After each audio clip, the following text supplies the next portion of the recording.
How to change voice access, listening behavior on screen wake up on the Samsung Galaxy S24 series.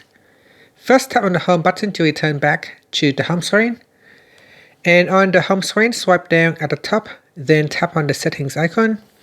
Next, in the settings page, scroll down, then tap on accessibility, and then tap on interaction and dexterity.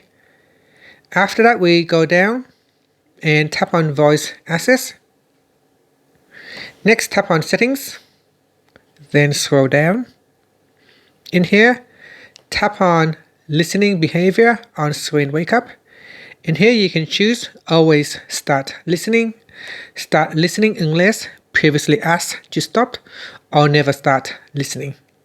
So select one of the options, and after that you can tap on the home button to return back to the home screen.